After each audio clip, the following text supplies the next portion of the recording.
Bueno, parece que las aguas heladas del Atlántico Norte están empezando a hervir, y no precisamente por el cambio climático. Tenemos un buque apresado, una isla de valor incalculable en el punto de Mila. Todo esto está en el centro de una nueva disputa, una muy seria, entre potencias mundiales. Así que vamos a ver qué está pasando exactamente y, sobre todo, por qué nos debería importar tanto. A primera vista, podrían parecer dos cosas que no tienen nada que ver, ¿verdad? Por un lado, un petrolero capturado en alta mar. Por otro, una isla estratégica. Pero si juntas las piezas, bueno, lo que aparece es un nuevo mapa de tensiones geopolíticas. Estamos hablando de una incautación que pone en jaque las leyes internacionales y al mismo tiempo de una carrera casi febril por el control de un tesoro en el Ártico. Vamos a analizar cómo se conecta todo esto y qué significa para el equilibrio de poder mundial. Vamos a empezar por el principio, por la chispa que ha encendido la mecha. Hablamos de la captura de un petrolero ruso, por parte de Estados Unidos y en aguas internacionales. Ojo, esto no es un detalle menor, es un acto que muchos, pero muchos, ya están calificando de provocación en toda regla.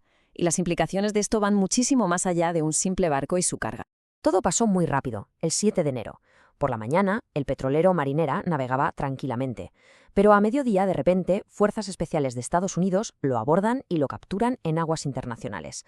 Horas de confusión después, llega la confirmación desde Washington. La justificación, que era parte de su política de sanciones contra Venezuela. Fue, desde luego, una operación rapidísima y contundente. Y claro, aquí es donde tenemos el choque de trenes. Dos versiones completamente opuestas. Para Estados Unidos es muy simple. Estamos aplicando nuestras leyes contra quien se salta las sanciones. Pero para Rusia, esto es, si lo dicen así de claro, un acto de piratería. Un ataque frontal a la libertad de navegación. Dos mundos, dos realidades. La postura de Moscú no puede ser más clara, y la verdad es que esta frase lo resume a la perfección. Para ellos, esto no es una riña diplomática más, no. Lo ven como que se ha roto una de las reglas de oro del comercio y la navegación mundial, y avisan, ojo, porque esto sienta un precedente peligrosísimo para todos. Pero, a ver, no pensemos que este incidente del petrolero ha surgido de la nada. Para nada. Hay que verlo como una pieza más en un tablero mucho más grande, la competición por el control del Ártico.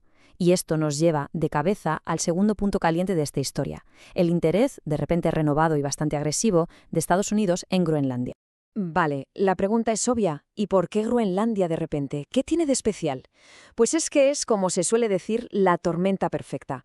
Es un territorio gigantesco, con gobierno propio, sí, pero bajo soberanía de Dinamarca, está hasta arriba de recursos naturales y, lo más importante, con el deshielo del Ártico, su ubicación geográfica se convierte en oro puro. Es la llave para las nuevas rutas comerciales y, por supuesto, militares. Y si hablamos de recursos, para que nos hagamos una idea de la escala de la que estamos hablando, solo hay que fijarse en este número. Entre 1 y 2 billones de dólares, con B. Es el valor estimado de lo que hay bajo su hielo. Una cifra tan bestial que, sinceramente, explica por sí sola gran parte de este interés geopolítico que ha surgido de la noche a la mañana. Claro que el dinero no lo compra todo. Y aquí está el problema. La gente que vive allí, los groenlandeses, se oponen de forma masiva a que Estados Unidos meta más las narices. Y esto, claro, genera un lío político monumental, no solo para Washington, sino también para Dinamarca, que es su soberano teórico. Y de rebote, crea unas tensiones tremendas dentro de la propia OTAN. Y en medio de este lío, la Casa Blanca no se han dado con rodeos. Para nada. Esta frase de su portavoz es dinamita pura. Decir abiertamente que usar el ejército siempre es una opción para asegurar el control de la isla, imaginaos cómo ha sonado eso en Copenhague y en Bruselas. Han saltado absolutamente todas las alarmas. Con un panorama así, con tanta tensión flotando en el ambiente, era de esperar que los mercados financieros se pusieran nerviosos. Y vaya si lo han hecho. Toda esta incertidumbre geopolítica se está traduciendo ya directamente en números. Vamos a ver exactamente cómo está afectando al dinero.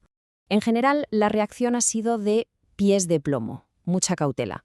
Los inversores han activado lo que en la jerga se llama el modo risk-off, o sea, cero ganas de arriesgar. Y una prueba de ello es que el VIX, ese que llaman el índice del miedo, se ha disparado. Es la señal inequívoca de que el nerviosismo está por las nubes. Pero ojo, que no todo el mundo reacciona igual, y aquí es donde la cosa se pone interesante. El sector de la energía, por ejemplo, va para abajo. ¿Por qué? Porque se espera que llegue más petróleo de Venezuela al mercado, pero mientras las acciones de las empresas de defensa y armamento por las nubes. Otros sectores, como materiales o tecnología, están ahí, dudando, y mientras el dinero más miedoso huye a lo seguro, al oro y al dólar.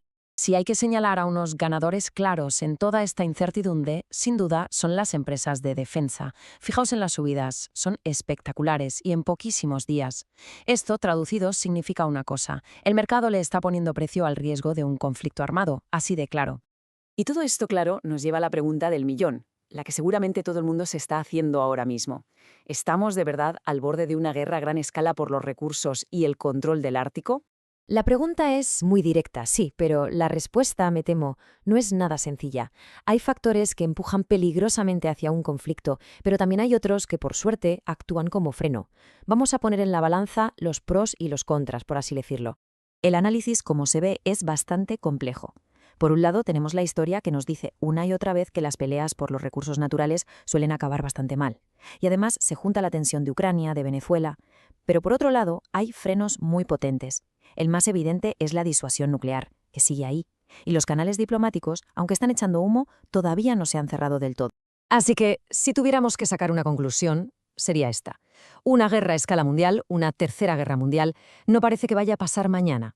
Pero, y esto es un pero muy grande, el riesgo de que estalle un conflicto regional ahí, en el Atlántico Norte, un conflicto más pequeño pero gravísimo, ese riesgo es ahora mismo más alto de lo que ha sido en muchísimas décadas.